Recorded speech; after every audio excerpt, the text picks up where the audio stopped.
कोई कैकेयी को कभी दोष मत देना। मां कैकेयी को अयोध्या में कोई ऐसा प्रेमी नहीं था जैसी मां कैकेयी प्रेमी थी, क्योंकि रघुनाथ जी का वियोग, भरत जी का वियोग, महाराज दशरथ का वियोग पूरे अयोध्या वासियों की निंदा का पात्र बनकर राम जी की इच्छा की पूर्ति की।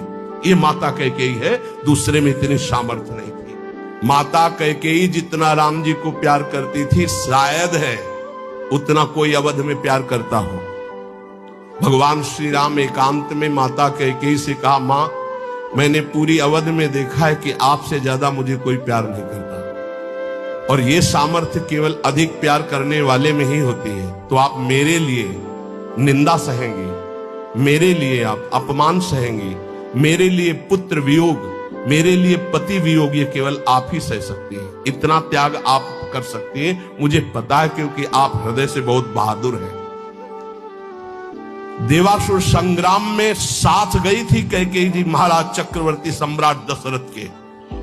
भगवान राम जी इसीलिए कह रहे कि आपका हृदय वीर रस से भरा हुआ है, आप सह सकती हो मां, बस एक मेरी इच्छा है। तो उन्होंने कहा, हे राम तुम्हारे लिए अभी प्राण त्याग सकती हूं, तुम्हारे लिए सब कुछ त्याग सकती हूं। तो उनका आपको बस जिसलिए मेरा अवतार हुआ, मैं संतों के सुख के लिए अवतरित हुआ हूं, मैं अवध का राजा अभी नहीं बनूंगा, अभी आपको मुझे वनवास भेजना ही होगा। मां कैकेयी ने एकांतिक भगवान की आज्ञा का पालन किया, ये ध्यान रखना। कैकेयी जी का हृदय बहुत रघुनाथ जी के प्रेम में डूबा, ये कोई नहीं जानता।